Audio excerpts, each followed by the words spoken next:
Before we begin today, a brief content warning. Today we are going to be looking at episode 1 of Twin Peaks, otherwise known as Traces to Nowhere. This episode contains depictions of violence against women. Listener discretion is advised.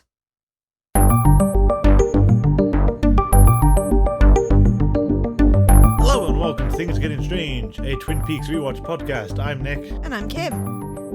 And for once I'm out of news, or I'm out of news again. I've just dried up now. Oh dear. I could talk about something randomly I found when I was searching, just Googling for the word Twin Peaks more than anything to see if I could talk about anything insightful. Okay. Did you know in 1991 there was a Twin Peaks board game? I did not. I'm not totally surprised. It has abysmal reviews and I could not actually find a copy of it for sale anywhere because I was curious. I'm going to guess this was licensed by the network rather than David Lynch and probably had no involvement with him. It is called Twin Peaks Murder Mystery Board Game, which a lot of reviewers commented on. The obvious thing would be just remake Clue. Yes, I was about to say, is this not a Cluedo ripoff? Oh my no, it's immensely complicated. I read through the rules and I cannot figure out how you actually play this game, which seemed to be a large complaint of people struggling to even figure out how to play it. It's largely got a reputation for being the game that you open once and then never speak of again. Wow. But yes, it essentially involved you moving around a board that had all the primary locations from Twin Peaks, with a deck of suspects which seem to be ranging over every character that appears in Twin Peaks, trying to uncover who is guilty, for which I can only assume is of the death of Laura Palmer. Yeah. Yeah, I mean, a bad Cluedo ripoff does feel like the most ideal, really, doesn't it? Yeah, it also involved collecting. The win condition appeared to be to collect 12 donut markers, and also 12 parts of a pentagram that, again, depict certain kind of objects and characters, let's say, from Twin Peaks. But there was also some complicated kind of tarot stroke playing card system where the suits were things like, I don't remember what they all are now. One of them was definitely logs for the log lady. Yeah. But they were all objects like that. Oh, coffee cups. One was coffee cups. And I can't remember for the life of me what the other two were. And I couldn't quite figure out how the suits also played into this game. I'm just going to break from our format here and just say, I don't think pentagrams figure into anything, ever. No. It is a pentagram star made up of 5 parts, and the parts were all symbolic of it. Some of the things that we haven't actually seen yet in Twin Peaks. The relevant one that appears in this episode is a certain long-haired man. Yeah. We'll talk about him a bit. Yeah. But, you know, they're all objects like that, and it seemed to be part of winning was having so many donuts plus a complete pentagram.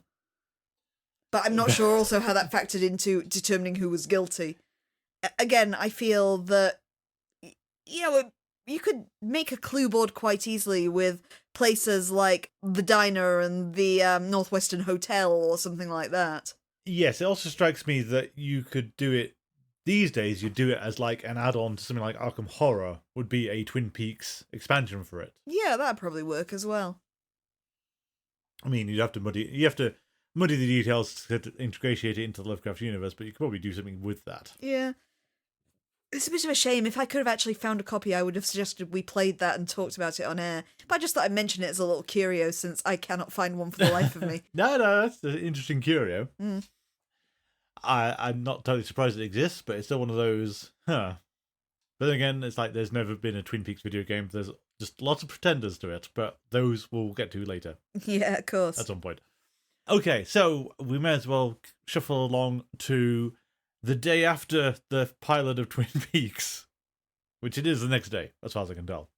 So, this is Traces to Nowhere, directed by Dwayne Dunham, written by Mark Frost and David Lynch, and first broadcast on the 12th of April 1990. So, originally I was going to do 2 cast members at a time, but this week I'm doing 3, for reasons that will become clear very quickly. Okay. So, first off, we've got Carl McLaughlin, Agent Dale Cooper himself. We know who he is. He's been in June, which was like his second ever film role. Okay. Which is quite impressive, really. Blue Velvet, which I think we've alluded to. The Doors. Twin Peaks Firework with Me, which has some asterisks next to it, given he made that film more complicated than it was meant to be. The Flintstones, which I'd forgotten about. Showgirls, which is one of the more infamous scenes in Showgirls. The House with the Clock in its Walls, which I don't remember him being in, but apparently he's in there somewhere. No, I've seen that film, but I don't remember him. So, this was a surprise. Inside Out. Oh, who does he voice? He is Riley's dad. Oh, okay. And therefore he's in Inside Out 2 as well, reprising the role. Tales from the Crypt.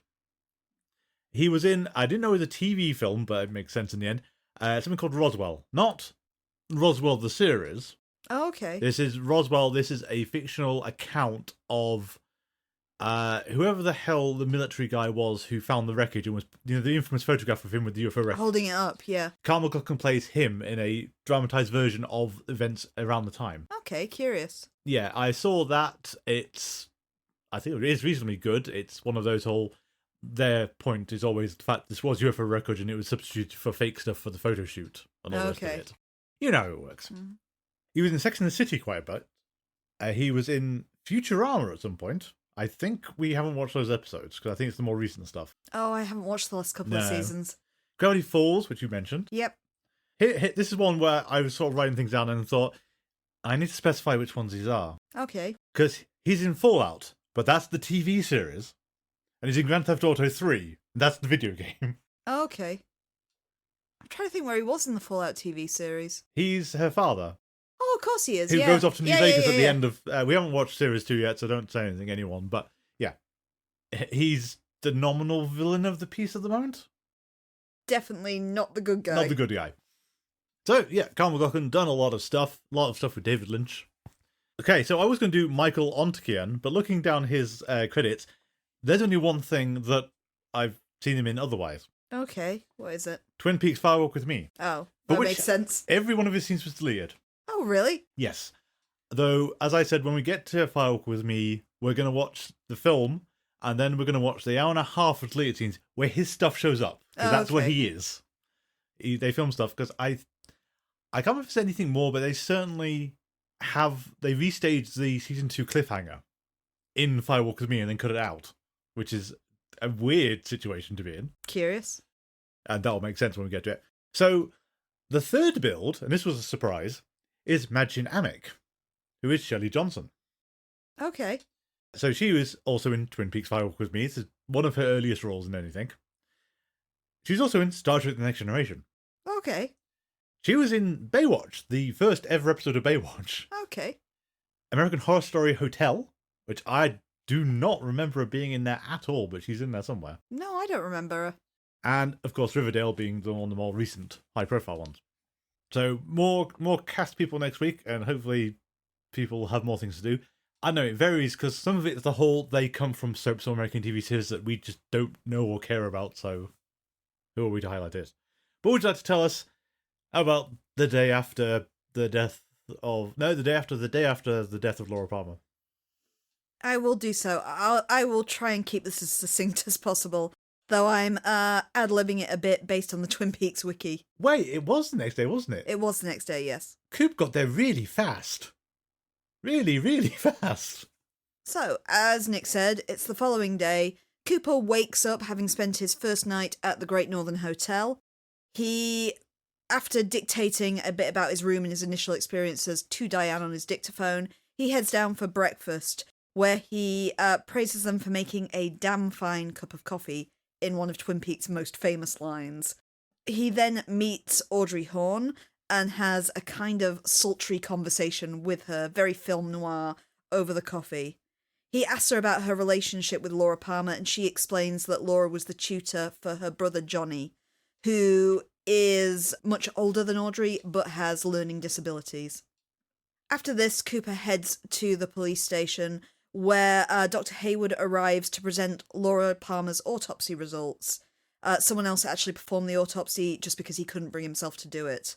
The results find that Laura died from a loss of blood and also had various bite marks and lesions, some of them which were post-mortem on her body. She also was revealed to have had sexual relations with at least 3 different men, all within a day of her death. Doc Hayward also believes that Renette Pawlowski was a witness to this crime. This is part of why she's in such a condition at the moment. It's not just a head injury, it's also horrible shock, and he's not sure that she will ever recover from it. We cut to Shelley, who's just leaving for work, when Leo insists that she does his laundry first. When she empties out his bag of laundry from the truck, she finds a shirt that's absolutely soaked in blood. As Norma arrives to take her to work, she hides the shirt quickly but puts the rest of the laundry load on. This is later found by Leo, who goes looking for his bloodied shirt and panics when he can't find it, realising that she must have hidden it. Back at the police station, James Hurley is questioned by Cooper and Sheriff Truman. He confirms what Cooper has already figured out, that he's the person who shot the video of Laura and Donna at the picnic. He also tells Cooper about their relationship and that Laura was the one who wanted to keep it secret. And he confirms that she was a cocaine user. He said that she tried to stop but recently had started again. He's not sure why, but can tell that she was afraid of something.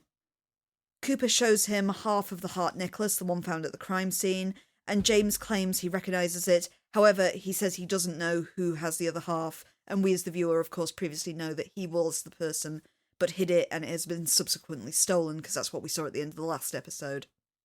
We get a short scene of Bobby and Mike in the police cell discussing the money they owe to Leo.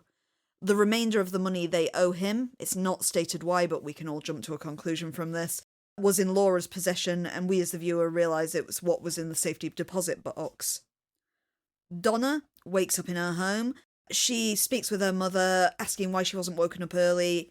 They advise that they decided to let her rest, and the sheriff said she could make a statement at another time. Donna has a confidential conversation with her mother then, discussing her feelings over what had happened to Laura, and also telling her about her love affair with James. James is finally released from prison as they've got nothing to hold him on, and Cooper does not believe him to be the killer. He's released into the custody of Big Ed and requests that the Bookhouse boys watch his back, though we're not told exactly what that means. Cooper also lets Bobby and Mike go, but warns them that they will know what happened if anything subsequently happens to James. Pete Martell is shown at his home cleaning a fish, as Josie Packard thanks him for his support the previous day. Truman and Cooper arrive and question Josie about Laura, as Laura had also been tutoring Josie in English. Pete pours everyone a cup of coffee, and Josie explains about the last time she saw Laura, saying that Laura told her she understood how Josie felt about her husband's death. Josie receives a phone call, as Cooper asks how long Harry and Josie have been seeing each other, having deduced their relationship from this brief encounter. As Josie is antagonised over the phone by Catherine, who explains how much money her shenanigans cost the mill, Pete rushes in to tell everybody to not drink the coffee as he has found a fish in the percolator. We also see on the other side of the phone call that Catherine is having an affair with Ben Horn. They discuss their business plans to get rid of the mill, with Ben suggesting that they just set it on fire. Donna pays a visit to Sarah Palmer, with Leyland requesting that Sarah is sensitive and that Donna tries not to upset her. They both talk about how much they miss Laura. However, as Donna takes Sarah's hand, she looks up and sees Laura's face in the place of Donna's. She hugs her, having a bit of an episode, but screams when she suddenly has a vision of a man with long grey hair crouching behind a bed. Over at the hospital, Hawk questions Renette's parents about Renette's activities, and they explain how she previously had a job working at a department store perfume counter. Hawk also spots a one-armed man, the one previously we saw in the elevator with Coop and Truman, and follows him to the morgue but then loses track of him. After a few scenes involving both Audrey Horne and Bobby Briggs, none of which seemed that relevant other than building their characters a bit, we head to the Double R Dime, where Cooper finds one of their cherry pies for the first time, and likes it so much he requests multiple slices. It's here that he finally meets the log lady in person, and is also introduced to Norma, who he asks about the Meals on Wheels program that Laura helped organise with her. As the log lady is leaving, she approaches Cooper and says that her log witnessed something on the night that Laura was murdered. However, she tells Cooper he will have to ask the log if he wants to know what it was. When Cooper says nothing in response to this, she responds, "I thought so," and just walks out without explaining herself. In a rather brutal scene afterwards, we cut back to Leo as Shelley arrives home. He asks her what happened to his shirt and is unsatisfied with her response and beats her with a bar of soap tied within a tube sock. James heads over to the Hayward home to meet Donna's parents and have dinner with them for the first time. However, Bobby and Mike stop outside, seeing James's bike, and realise that Donna has got some relationship going with James when she should be with Mike. In a final scene, we see Dr. Jacoby listening to a tape that Laura made from him and crying as he does so. He removes a hidden coconut from his house, inside of which he has hidden the other half of the heart necklace, revealing he was the one who stole it in the previous episode. Da-da-da-da. I think that was about everything. Did I miss anything? I think the only thing I could think is there's a few trivial details, but we can get into those in a minute. Okay, sure. But thank you. So, I don't think it's probably not fair to ding the series for the fact there is a noticeable time lag between the previous day and the current day in terms of production. Just because Audrey's hair has grown so much in the one night. Yeah. I mean, it's not the last hair-related thing we're going to get to. We'll get to that much later on, and that's a bit weirder when that happens. But yeah, she has a very different haircut now. I'm going to note in terms of ratings before we begin on this one that there was a massive viewership drop between this and the pilot. And in part, it's because we're still quite in Twin Peaks' let's call it normal era. We haven't got to any of the super weird and iconic stuff of Twin Peaks yet. And also, we are when I mentioned last time there was a big radio campaign to increase interest on it, which didn't really kick in till about episode 3 or 4 of the series. Okay. So we're in the lull now where it was slipping. As previously mentioned last time, it was up against Cheers, basically, and it just did not have the kind of draw at this point to combat Cheers. Yes, it's just a soap opera currently. This is, aside from the setting, which is one I don't think you tend to get with soaps, it's basically no different from any other. I imagine Dallas is probably the best point, one of the better points of comparison of, big business dealing shenanigans, people having an affair behind everyone else's back. You've just said it in the Pacific Northwest, which is something that you don't tend to do. I think the only thing that really makes you, kind of puts you on a back foot a bit, is that there are a couple of just seriously weird characters in there that you wouldn't normally see in this. One example is probably Nadine, with her fixation this time on making a silent drape while her husband is in hospital. Yes, well, I think Nadine's interesting there because it's the perception, at least in soap operas, is everyone's beautiful. Mm. And you've got someone who has one eye, which is, the actress doesn't have only one eye. I think she's just playing someone with one eye. Yeah, she is just playing someone with one eye. But it's like that you don't do that to a character unless you were doing something really specific with that. She's also not conventionally attractive, where even in Twin Peaks, a lot of the characters are. Yes, they generally are, but she's definitely not. She's not been cast for her looks, shall we say. I think it's for her capacity to be absolutely bizarre. I suppose if you were being critical, then you could say that Big Ed is having at least an emotional affair, as we mentioned last time, with someone who is conventionally attractive. Yes. I'm pretty sure we'll dig into their shared history together later. But for now, we continue on from the bizarre theme for Nadine of drapes. Yes. But it was just the juxtaposition of that scene as well, where you can kind of empathise with Big Ed a bit, in the fact that Ed was knocked out during the fight at the Roadhouse last time. We know he's out of hospital now, and even Nadine makes reference to her husband being out of hospital, but she's more fixated on creating these drapes. Yeah, and it's interesting that, despite the fact that she says, I had to wait for emergency service and everything, it's a case of, but Nadine critically doesn't say, why was Big Ed at the Roadhouse? With you. Because she's talking to Norma. Yeah. It's like, there's a busy thing. But then you get into, and it's just something you're going to have to bear with for Twin Peaks, is that she wants silent drape runners, and I think it's only this rewatch I've sort of stepped back and said, it was a bizarre thing whenever you watch Twin Peaks, but looking at it critically, you go, why do you care? Why is this so important for the thing you'll do at most twice per day normally, and maybe 3 times if you want to watch something in a darkened room, is twist the drapes back and forth? I do think, though, it's hard to empathise with somebody who's having an affair, but with the case of Big Ed, you think, my God, how has he suffered this for so long? Yes. Well, I think it's like every miserable relationship in this series, it's not at all clear how they got into the state. Yeah.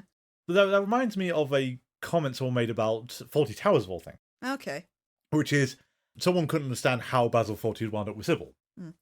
And it's John Cleese actually sort of responded one time with a very logical extrapolation of this, is like, he was someone who had money, she was a girl who sort of found him attractive, just, a kind of teenage romance thing.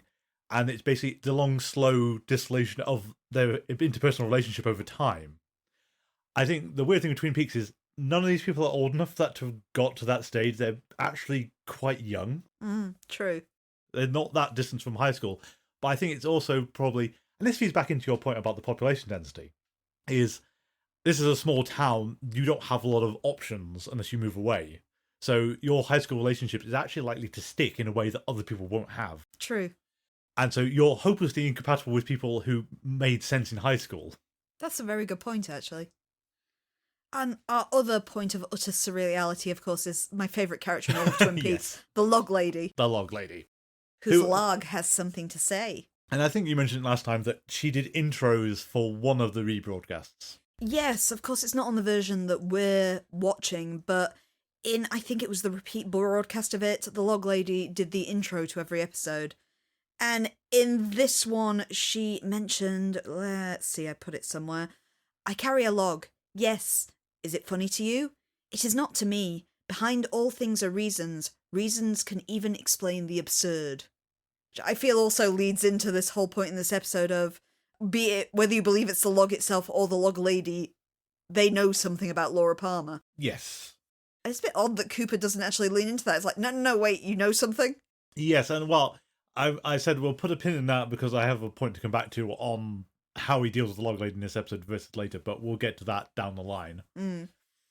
So I think the problem is, again, it's that the perception of Twin Peaks versus the actual experience of watching it is they're eccentric characters at the moment. There's nothing deeply strange yet. Yeah.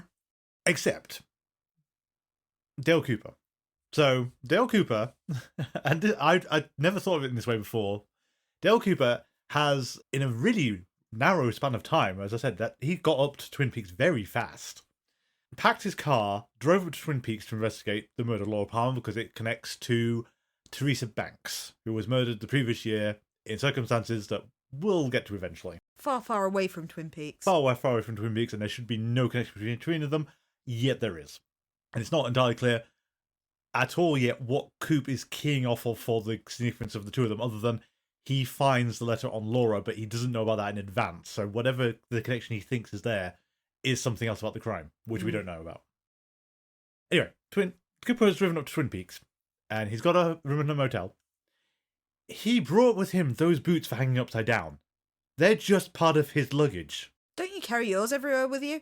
No, I only do it when I know there's something to put my feet on. But, I mean, it's a great intro for the kind of person that Coop is to bring him into the series upside down. But he brought those with him on the off chance he'd be able to hang upside down. We also found out that he is at least tangentially interested in conspiracy theories, because it's a comment about who really shot Kennedy. Yeah, that's true. The two things he's interested in finding out, isn't it? Yeah. And that one is just kind of a throwaway line. And his next scene, there's a few scenes in succession that are quite interesting for him, because he's got his meeting to Audrey Horne. With the damn fine coffee. But his meeting Audrey is a thread we'll pick up later again, and she looks quite different, and she's clearly into him. He's kind of into her as well. He is kind of into her. There is definitely a mutual attraction going on at that meeting. The way he grins when she walks into the room. She is stunning, really. Oh, she is really pretty, yeah. Yeah, absolutely uncannily. It's kind of odd that she's not the homecoming queen in some But then ways. again, it is a bit creepy undertones when the fact that he realises that she's kind of Laura's age. Yeah. Again, it's that thing about high school, which I think causes so many problems of you can be 18 in high school and it's still deemed really creepy, and you get into various age gap things as well. The other interesting thing I thought, though, was that we've got Truman just saying the dynamic of the his relationship with Coop. Yeah. It's much like the X-Files is, you've just flat admitted Coop is Sherlock Holmes and you're Watson. Well, Coop's a lot more personable than Holmes, but he does have that kind of deductive reasoning down. He does. Well, I think isn't that a point, though, that a lot of people are really down on the Benedict Cumberbatch Sherlock on the grounds that Holmes isn't like that normally. The Robert Downey Jr. one is the same as well, is Holmes in modern portrayals is often portrayed as being kind of on the spectrum to the degree of he doesn't understand social niceties. Yeah. And Holmes was not like that. No. Holmes was very charming, in fact. He could cope in modern society without alienating everyone around him. Yeah. He just had weird interests. Yeah. Like beekeeping, playing the violin, No, poisons. The beekeeping only came about when he faked his own death. True. Or was kind of whatever happened in Reichenbach Falls, yeah. Yes, exactly. But it's interesting, again, to just have a series flat out admit that's what the dynamic is going to be going forward. I kind of like the assimilation of Cooper throughout this. It's like we said last time where he was interested in the trees and the wildlife. This time it's food. Yes. With his fixation on both finding the perfect cup of coffee and which pie is best. Yeah. Because he tries one somewhere that we don't see called the Lamplighter Inn, but then finds the superior one at the Double R. But he still recommends the Lamplighter Inn to Albert, a character we've only had inferred twice now. Yeah. Over a different character who, as you pointed out to me, will weirdly come in later, which I completely hadn't made that connection before. Oh, yes. The other pathologist. Yes, Sam. Sam. Mm. Yeah, that's a sort of wild. There's some wild attention to details in Twin Peaks, it turns out. Mm. But okay, so let's do the elephant in the room, because we can only dance around him so long, and you have to get to him at some point, even though we can't really talk about him yet. Which would be, there's a guy with long hair who's sat next to a bed, and this upsets Sarah Palmer for reasons that don't make any sense yet. He is, if you're paying attention along at home, the very hard to see reflection in the mirror above her when she wakes up at the end of the pilot. That's the same guy. He is a set dresser, isn't he? Yes, he is. Set dresser.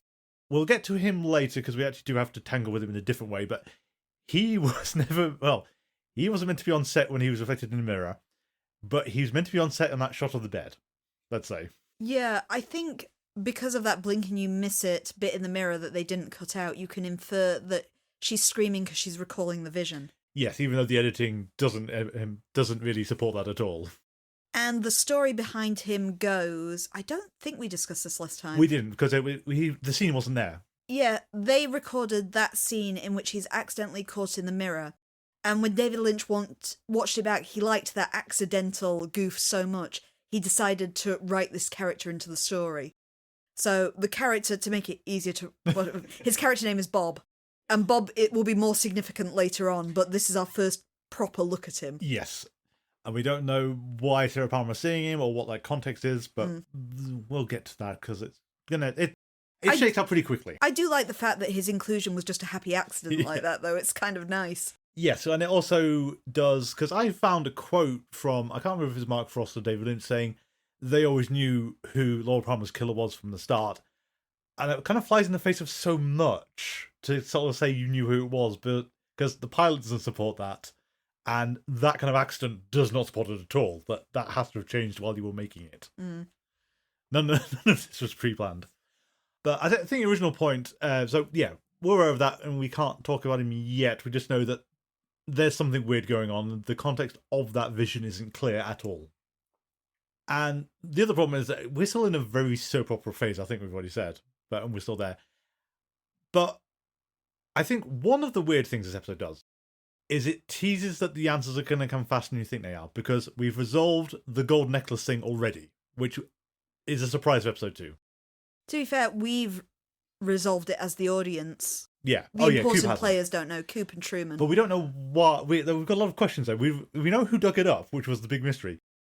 We're left with so many questions of why does Dr. Jacoby, of all the people in Twin Peaks, have that, and how did he find it?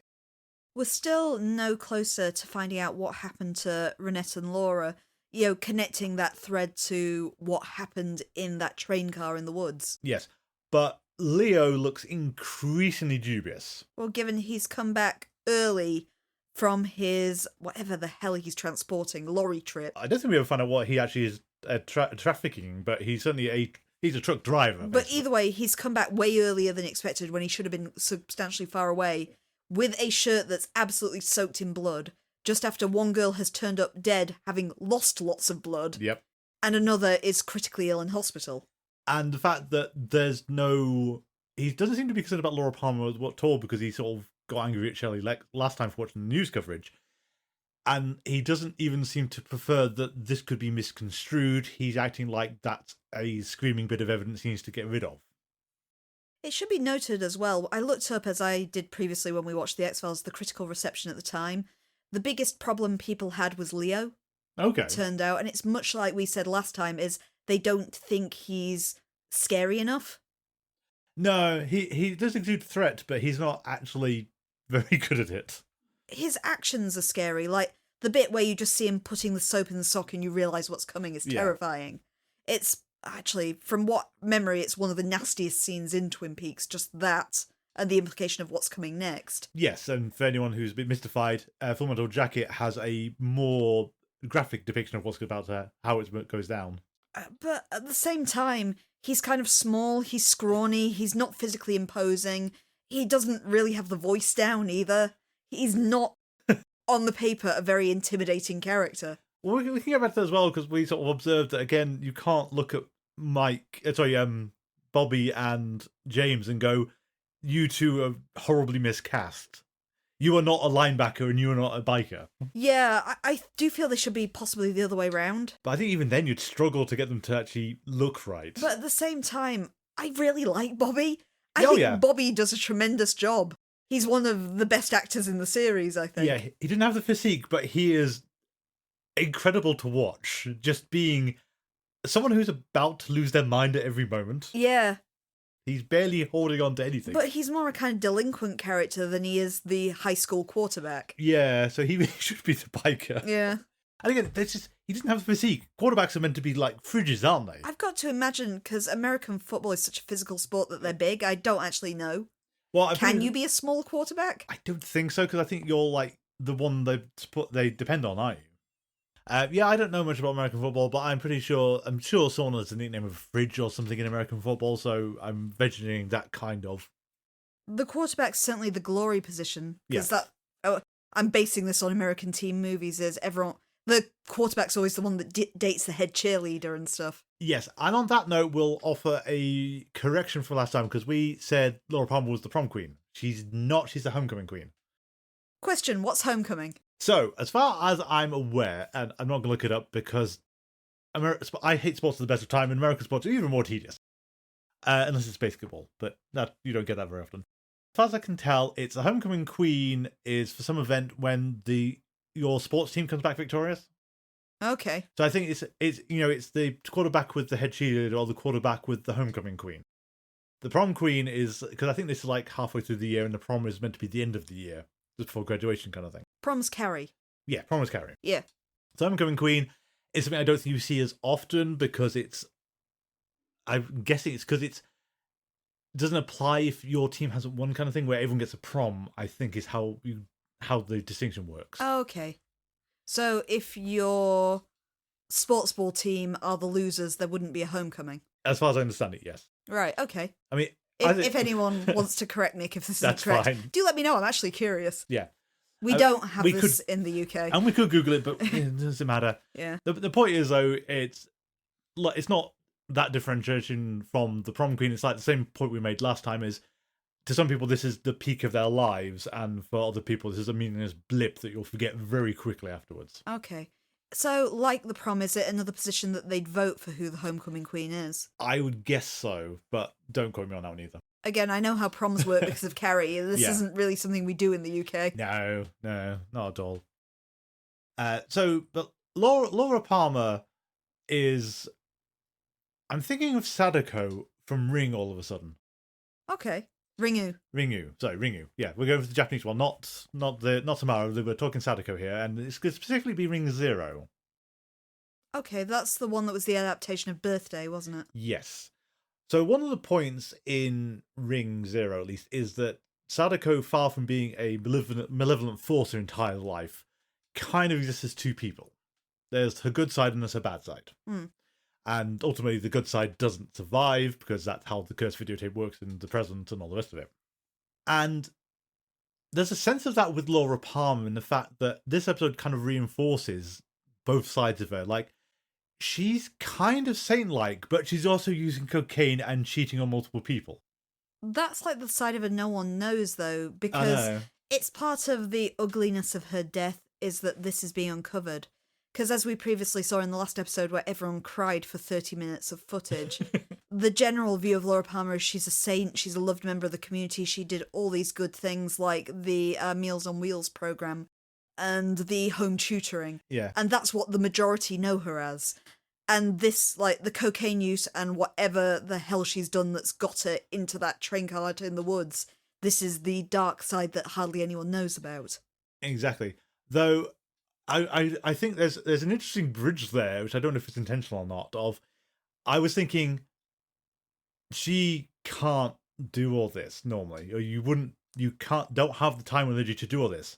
But if you put cocaine into the mix, yeah, that's how she was maintaining this barrage of activities. It also makes me think a bit of, and this is like a slightly weird leap, Planescape Torment of all things. Okay. So the sensible thing in Planescape Torment is you wake up as an amnesiac in a mortuary and have to discover what happened. Very quickly you discover that you are an immortal, and for some reason, basically, you cannot die. If someone will kill you, you'll just wake up back again. And eventually, you find out that, more or less, you sought this out deliberately. Okay. You wanted this done to you, and it's because you did something or lived a life of such horrible, horrible implications that you worried what was going to happen to you after you died. So basically, you wanted time to balance things. So your goal is to, therefore, not die. Well, it's not die, it's also make sure that you live the best life before you die. So it's either not die or rebalance everything. I see. And one of the quirks in Planescape Torment is when your first death, you discovered, or the person who did it to you discovered, that you lose your memories on death until a certain point, which is the point the game starts. So every time he was reborn, basically, he could be good, he could be bad, he could be indifferent. The whole point of his exercise was kind of meaningless because he couldn't actually balance the books. I see. So there's a bit of that to Laura, because I wonder if that's like Laura Palmer, why she's so altruistic, or was she actually altruistic before she got caught up in this, whatever this I situation guess that's what was. we'll see going on. You're saying that was she a saint and then she fell? Yeah. Or did she do the bad things and then think, oh, hell, I've got to make amends for that Meals on Wheels program? Yeah. And then in the middle part of that is the cocaine facilitating her being able to do that? Because that's a lot of work. Because it's when you sort of say, oh, Laura Palmer tutored Josie, it's like, that I had no idea she was like a capable enough English speaker to have done this. Because we're learning these really weird bits of Laura Palmer's life that you go, no one person does all of this. This is incredible. She tutored both Josie and Audrey Horne's brother. Johnny, I think. Johnny? Yeah, I think it's John. Johnny. Yeah. And did this Meal on Wheels. It's like wow. Dated two different people. Evidently did fairly well at school and was fairly popular in school as well. But is somehow is certainly implied to be involved in whatever Mike's drug thing is going on with, and has the CD connection back to Flesh World, and she's an astonishing kind of person, apparently. And this is the first time we've actually heard her speak. Which I was going to allude to last time when I got that bit out, but it's a case of, yes. So the story actually goes is that she was hired to be a dead body. That's great. You have to, I'm going to offer you the autopsy of Jane Doe.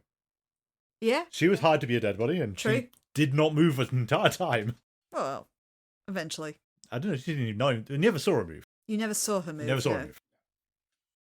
So she was hired to be a dead body, and apparently it's when they were filming the picnic scene, David Lynch sort of said, oh, she can act.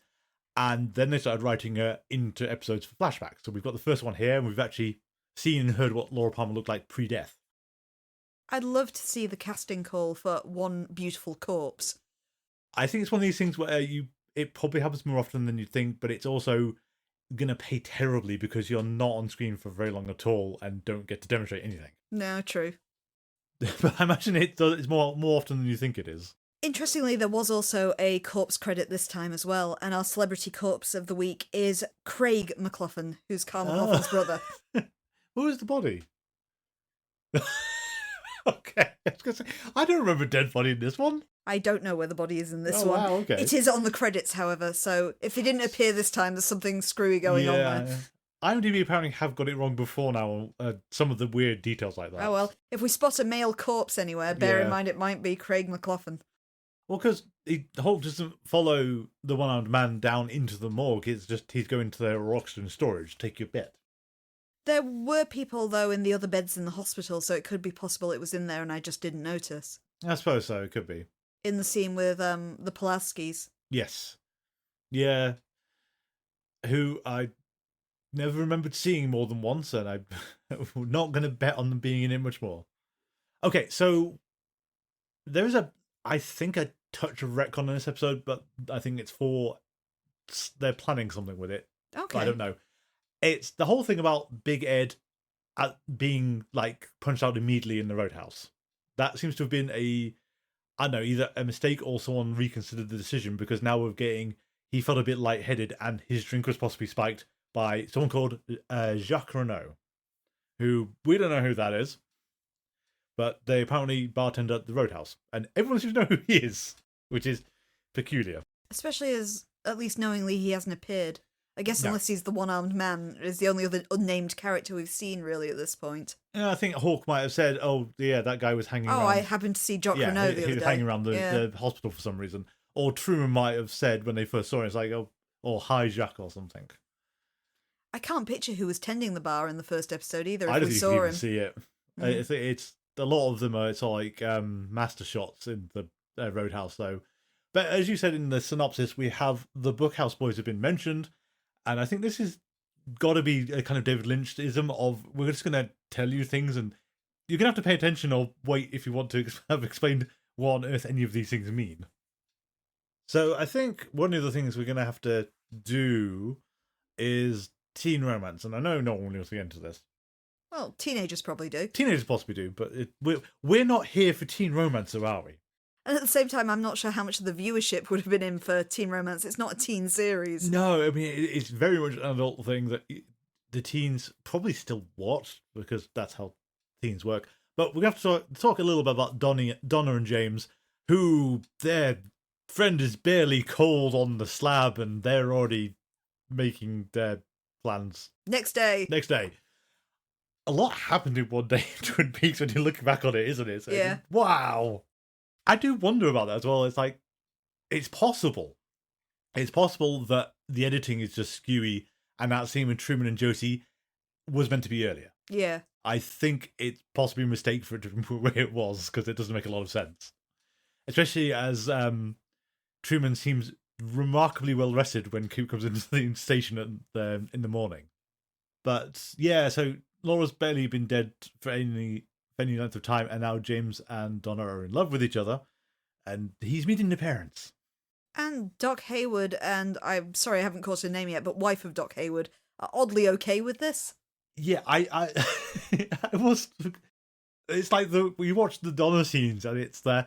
Okay, your sister doesn't exist anymore, does she? She's actually been just removed from the series. They sent her to get a bike and she just never returned. But the bike was in the back of the car, so they sent her a wild goose chase. Mm.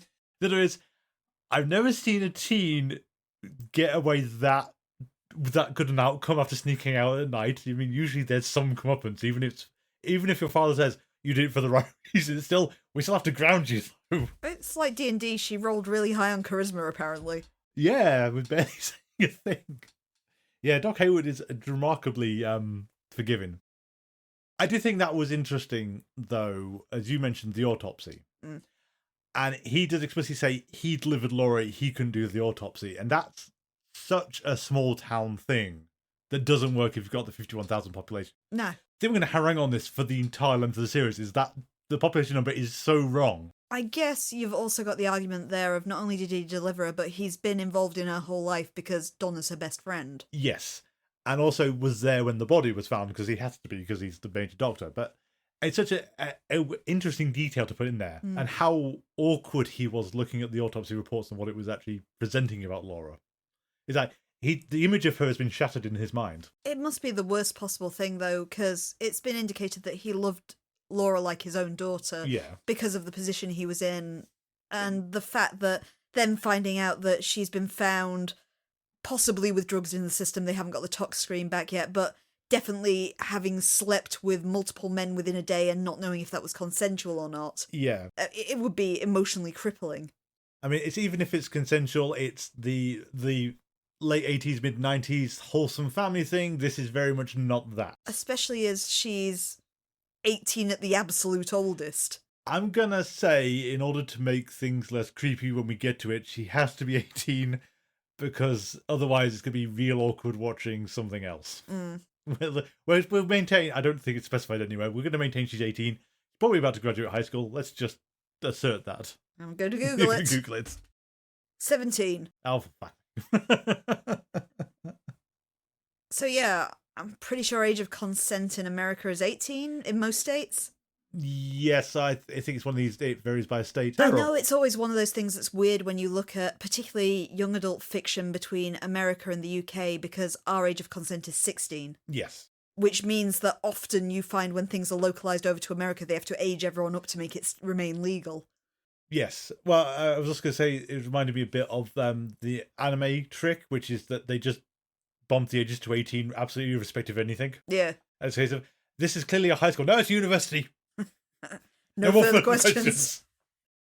Are you sure about this? But yeah, Yes. I remember there was a series of YA zombie novels by Charlie Higson in the UK, and there was a plot point that involved underage pregnancy, and all of a sudden all of them had to be aged up in America to make it less creepy. Yeah. But it's important that this should be taken with American sensibilities because it's an American series. Yes. In which case it makes it oh so much worse that Laura Palmer was underage. Yes. No matter the age of the actresses involved. Oh, we all know that every teenager American thing is 33. Well, especially at this phase, I don't know if they're any better these days, but yes. I think they have got a bit better in recent times, especially with like Disney Channel series and stuff like that. Yeah. To portray teenagers as actual teenagers and not like Buffy, where some of them were pushing 40 and pretending to be high schoolers. Yeah. The other justification, though, is that you want the actor who's had life experiences so they can actually perform properly, because the teenagers generally aren't as good. It does completely skew your image of what a teenager looks like. Yes, I remember it was like people were talking about the Hunger Games, because Jennifer Lawrence was significantly over what Katniss should have been. Okay. And someone had like mocked up or photoshopped how she would look if she was actually the age in the thing, and people sort of said, oh, that'd be even worse. It's like, that's kind of the point of the book, is it's horrible what you're doing. It's more palatable to watch the aged up people do this because they're closer to adult. But yeah, no, it should be a kind of We're not jarring. watching like an actual 12-year-old going through this. Exactly. Do we have much else? Because it's, as you said, this is just the soap opera episode, but it's more character building, which we said last time. That's kind of the point. Is Laura Palmer was supposed to be a MacGuffin. Yes. So she was supposed to draw us in, and then we were supposed to get more invested in the small town kind of web of connections. Yeah, it's a shame that ultimately people cared more about who killed Laura Palmer than anything else, even though this wasn't the point. It's a murder mystery. We're all going to get sucked into the cozy murder mystery. I know. Mind you, it's not actually that cozy in this series. Yeah, but it also doesn't help that this is the last thing David Lynch cares about, is resolving the mystery. I mean, like, it's one of the ones where you want to say, looking at his back catalogue, it's like this is a man who refuses to tell you what Eraserhead was about. You think he's going to actually tell you who killed someone? There are a couple more things I do want to raise about this episode, that just because they're kind of interesting. Go ahead. First of all, for the kind of technical aspects, the actual scenes in Twin Peaks are all actually tinted red. Okay. To give it a kind of warmer feel is all I can imagine. I couldn't find an actual explanation of why they tinted it red, but that was what gives it its very distinct look, is a slight red tint that David Lynch even edited a bit in post to try and make it still look as realistic as possible with that tinge over it. Okay. Interesting. You've reminded me of another point then. Okay. So, kind of connected to that. So, we're making the scenes nice and warm. This is February, early March at the best. And Donna, James, and Laura went on a picnic under that grey sky. In their woolly jumpers. In the woolly jumpers up a mountain. And did the whole restaurant with a cake. Because you were saying, who goes on a picnic like this? And it was like, yeah, in February. Because Pacific Northwest is kind of more like our climate, so it's going to be cold up there. What I was thinking is, if we had a picnic in the UK, as we did last summer, you do it in June. Yes. June, July, August, maybe early September, late May. The rest of the year is basically a write-off for that kind of thing. So them going to do that in that kind of weather condition is insane. I understand it's the whole, that was what the weather was like when they filmed this, so... But you start looking at the series and go, this is February in Twin Peaks, and you lot, none of you... The roads aren't icy, there's no snow where no one's got breath outside. I was born in a part of the UK that actually does look a lot like Twin Peaks. It's known for its natural beauty. And it's freaking cold. It's freaking cold. The weather is really unpredictable there all year round. And also in winter, some roads are completely impassable because they either flood or are under 6 feet of snow. Yeah. Which is what I imagine more would be your climate in Twin Peaks, to be honest. I mean, charitably, we're going to say that the dates are real arbitrary and it's not meant to correspond to anything. This is just, we want the vibe of that area. Again, though, I'm not sure why they chose that time of year to say that that's when things started. I'm going to go for maybe Twisted Valentine's Day, because if you're hitting February, you're going to hit Valentine's Day. It's the best I've got. But yeah, so anyway, you was that the end of the red tint, or was there more? That was the end of the red tint, yeah. Okay, so what some of the other ones? The Fish in the Percolator is based on a true story. I'm not surprised. In fact, it's based on 2 true stories. Oh my god. Yeah, we didn't touch on... Well, no, we did touch on the Fish Percolator. It's one of those... It's such a precise thing of... But how? I'm going to assume this is one of the things people remember most from this episode, purely because one of our followers on Blue Sky put a cryptic comment on there before we watched this episode of Hope You Enjoy Fish. And I was trying to scrabble in my head of what the hell's he talking about. Yeah, it's the Fish in the Percolator. I mean, it's like the mistakes left in the pilot. It's such an out there, pointless addition to the script. You don't need it. It doesn't actually accomplish anything. It's oddly characterful, though. It's oddly characterful. It's kind. You can. It very much cements Pete's kind of character, and I suppose it, in a weird way, though, it justifies them going to the Double R diner. But they were going there anyway. But yeah. It was a true experience of David Lynch where they were once made coffee in a diner and it turned out there was a bar of soap inside the percolator, thus making it a very unpalatable experience. But when he recounted this to, what's the director called this time? Dwayne Dunham. Dwayne Dunham had the same story where they once went out for a picnic or a day out or something and the coffee tasted weird all day. And when they got home, they realised it's because half a hot dog sausage had got jammed inside the thermos. So they were drinking essentially hot meat water for the day. Well, visions of Dark Water now. Dark Water, the horror film. Yeah, or anything where someone goes into the roof water tank. Oh, yeah. You're talking about, spoilers, how the person dies in Dark Water. Or any of the whole, there's the running thing of why we don't drink from the hot tap in the UK is there might be a dead badger in the... Do you think the badger's getting up there? I don't know either, but this is the perception America has, is we don't drink from the hot tap. Well, we don't. It's true. Yeah. But the whole point is that it's because there could be something in the immersion heater, and it's like that. Wait, no, please go. You have to go back a few steps. What? I like the fact your first thought was the badger, the creature that lives underground, has somehow got up there into the... I can't explain how they come to this conclusion. It's as big as a dog, but it's wedged itself in there. Exactly. So Dark Water is the... And I can't believe I'm saying this. This slightly more plausible reason why someone has one out there. But there are real life accounts of people. There's like you told me about some true crime thing where the famous one with the woman in the elevator in New York. And no one can explain how that happened. No one can explain exactly how it happened, though the large belief is that she climbed in there herself. I mean, though there are a lot of questions about how why she would do it. Well, and how she got in it and then locked it from the outside, being more so. But yeah, it was an account where eventually, after people reported, I can't remember if it was bad tasting water or dirty water, they found her inside the cooling tower on top of the hotel. I can believe that these people have these anecdotes. I mean, I'm still hung up on how either anecdote happened. Where the soap and the hot dog sausage, where did this come from? I just like the fact that it's such an outlandish thing that's based on 2 true life accounts. It's very weird. Truth is stranger than fiction. This is true. Okay, do you have any other ones? No, they were my favourite little anecdotes this time. They are very peculiar anecdotes. But I felt it was important to bring up the fish. It's also got that kind of dissonance. We're not quite into Twin Peaks' most surreal era, but it's such a strange little moment that most people wouldn't even think of including in a soap opera. Yes, I mean, I can't remember what I said about last time, is there's just a few bits and pieces that just don't need to be here, and if you were being a stern editor, you would cut them. But they've been left in. I think they kind of make it charming, though. They do. It's like Cooper's fixation on the coffee and the pie. They're just really, again, if you were being strict, you'd strip them out, but they just develop him as a character quite nicely just through a little anecdote. Yes. Well, that really weirdly reminds me of an anecdote about Star Wars, of all things. Okay. So it's when Luke and Leia are on one end of the abyss the Death Star has, for some reason, they swing across. Yeah. And she just kisses him briefly for luck, she says, and before they swing. Yeah. George Lucas wanted to cut it. Okay. The kiss. And it was his wife insisted he leave it in. And his reasoning was the test audiences were laughing at it, and she was saying, no, but that's the point.